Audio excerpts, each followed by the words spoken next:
Well, how are we all? YouTube pumping out some videos for you. Is prepping dead on YouTube? Questions that are being asked, and do you know what? There is certainly a decline from 2015, 14, 13. There's not so many channels now that are pumping out videos about prepping and doing that kind of prepping.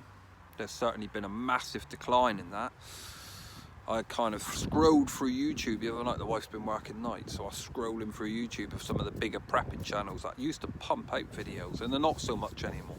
I think there's a few reasons for that. One is kind of the AdSense money that they're not making off them channels no more. That's played a massive key role.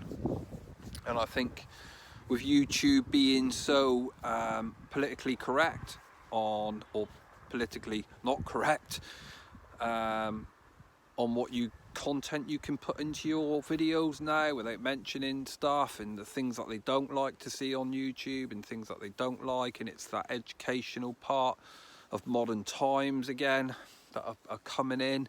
Makes it very difficult for kind of a lot of the older prepping channels to show what they were putting out.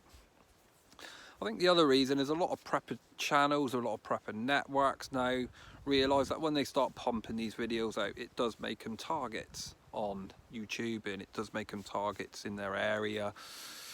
So I think a lot of preppers now are probably kind of holding back and going to ground a little bit, and they're obviously busy prepping. You know, the UK at the moment is in very, very unsecure times with Britex approaching. You know, the government's all up in the air at the moment.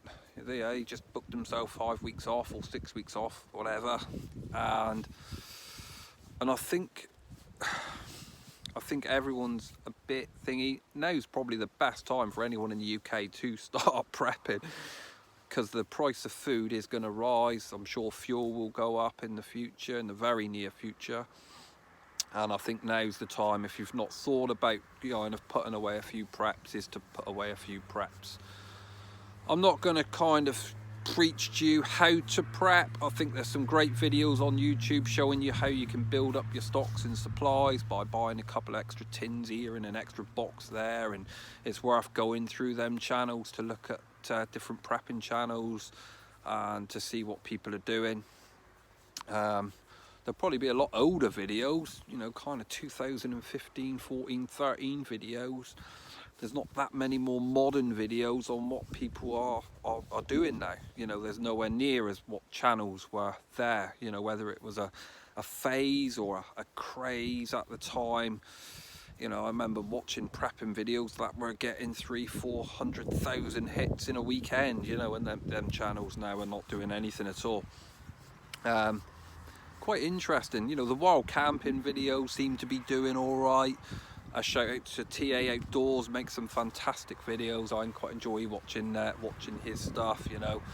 Of course, Paul Kirtley was a book of information for YouTube, and Paul's not doing as much anymore. I think he's still doing his podcast maybe. Good information for free bushcraft information on the internet if you wanted it. So, you know, it gives you another avenue to look at if you want to improve a skill set. The practicalities of everything, you know, do people still have bug out bags ready to go? You know, up where we are up in the mountains, we do.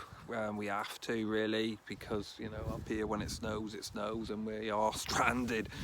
It happens every winter, only for a couple of days. But you've got to have a few preps to put away for that. You've got to, you know, candles in the house anyway, just in case of power cuts, things like that. But more so now, everyone should be prepping. There was a question that I'd read back along on one of the channels that I was looking at on wild camping. It was the best way I could get into wild camping. I don't know whether I'm going to like it or not. And my advice has always been the same, you know, set the gear up in the garden first of all. There's no shame in that at all, no matter what your age. Set your tent up in the garden, have a night in it and see if you get cold, you know. If you find yourself going in the house 3 o'clock in the morning because it's, you know, the tent's leaking and your sleeping bag was too cold, you know, you've got to improve on your equipment. You know, a lot of people say, oh, kit review, kit review, kit review, but worth watching because it can save you a lot of money in the long run. Trust me, I've been there, you know. I've bought gear before in the past without researching it, and I've got out onto camps and it's just broke, you know. Or a super duper head torch that takes one AAA battery, and I've bought it off the cuff, you know, gone straight out on a camp, bought it in the shop, and not realizing that you only get like 30 minutes to light with this super bright head torch. So you've got 30 minutes worth of headlamp in the winter, and you can't see nothing where you're going. I've been there and I've done it, you know. And so, you know, should I have taken extra batteries, or did I just completely buy the wrong torch? You know, I assumed that I'd completely bought the wrong torch for what I needed. You know, winter months are longer when you are camping, you know, and I use a Petzl Tika now for anyone who's interested. I got the core for it, and that sees me through long weekends. And if I really have to, I can just plug the battery into my battery bank and charge it back up, which I did when I was down at Carmarthen in West Wales. Just charged it back up during the day to give me plenty of light at night. And my friend's head torch was dead within a few hours, leaving him in the dark, if you like. So sometimes you've got to learn as you're going on, and you know, you still make these schoolboy errors when you are doing that type of thing. You think, oh no, what a disaster this has turned out to be. But yeah, you know, no shame in setting the gear up in the garden and pitch it up and see what it's like, you know. A new tent, and just shove it up in the garden and just make sure it's forecast rain that night, and then go and have a look in the morning, see if you've got any puddles in it. That's my biggest advice, to check if your gear's any good. And then from there you can kind of go that little bit further, you know. Don't forget to check out Google Earth in areas that's around you. I always look at Google Earth at woodlands. Easiest paths in, easiest paths out, and of course water supply will be always governing to where you can go, you know. You may need to carry a lot of water in with you if you go into dry hilltops, unless you can find a small creek or a river, and then you're kind of going into your filter systems and boiling water. Biggest advice there is, even if you filter water, always try to boil it as well, and that guarantees that water is safe. Although I do trust my filter system, I got Sawyer Mini and I do trust it, I still always boil that water, even if I'm going to drink it cold. It just gives me that extra security that there is nothing else in it. It's nothing worse than being sick out in the field. I've been there really poorly too. It ruins a good camp. So water can make you very ill. Although, to be fair, if you were in a wilderness survival situation, then probably drinking water, you know, there was this big thing over YouTube about waterborne diseases and all that. Small majority of water that you drink from a stream probably will have no effect on you, because you're not indulging enough of it anyway, let's be honest, you know. And kind of the body's already got a natural immune system that should fight off, you know, minor bacteria that could be in the water. The one that you can't legislate for is heavy metals in the water. That's a real pain, and you're into kind of higher grade filters, which are really expensive. Stay well clear if you think the water is contaminated with metals. So yeah, that's, you know, kind of prepping. Go back to that. I'm on the side of a mountain. There is a road up here that runs up alongside the mountain. It's quite busy this time of the year. Of course, in the winter it's dead. Nobody comes up here, or in the locals. So is prepping dead, you know? What's happened to it? Leave a link. Let me know what you think. Let's get a discussion going here. What do you think? You know, my friends probably all watch the same channels as me. Big congratulations to my friend TA Outdoors. I love his channel, and he's hit over 1 million subscribers, and I'm sure most of you guys would be aware of that. So I just wanted to say a personal congratulations. Fantastic channel. Lovely guy, really does well. And the Isle of Wight Bushcraft, love his stuff. Doing really well at the moment too. So 2 channels worth going and checking out. Oh, there's loads. Friends in America, Faroes, he's doing wow, and I see a couple of his hiking videos. I'm still watching them and enjoying them. Don't always leave comments, because when I tend to leave comments now, it's coming up that it's timed out. I don't understand that at the moment. I don't know whether it's my internet up here or what, but I go to leave a comment and it times out all the time. YouTube app's always updating, and I don't know, I can't keep up with it no more. Must be getting too old. I think the original YouTubers are way too old. You know, these modern kind of YouTubers now are pumping out some fantastic videos, good editing skills and all that, and then there's the old dogs like me back left on YouTube. We're kind of forgotten now. And sometimes that's nice, just to be a forgotten channel. Yeah, it is. So yeah, the view I'm looking at over the other side is the forestry, and you know, the fog and the mist is coming right down. When the fog's on the move on the mountain, that's the time really, you know that winter's starting to take its toll up here. It's lovely. In a minute you won't be able to see nothing, the mist will be right down. It's going to be a fantastic night.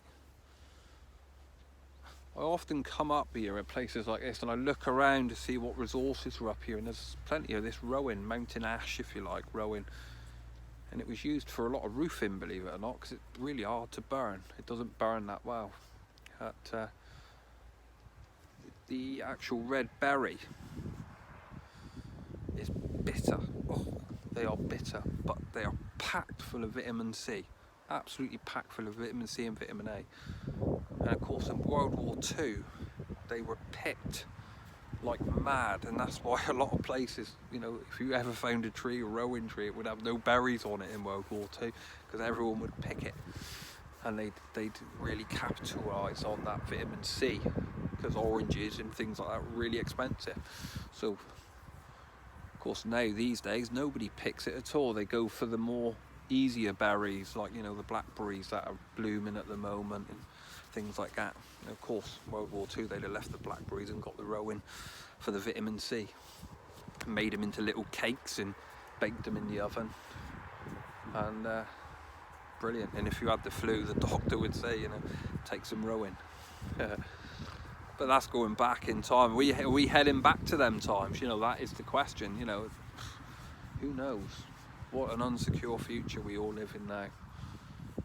Times are certainly worrying. So yeah, that's it from me. But like I say, let's get a discussion going, you know. If we've got anyone to discuss on. I think the old dogs on YouTube are forgotten channels now. And like I say, sometimes it's nice because it allows us to get on with our camping. I haven't filmed any of my camps for a long time, and that, you know, there is probably some reasons, and there's a lot of people asking whether I'm still camping.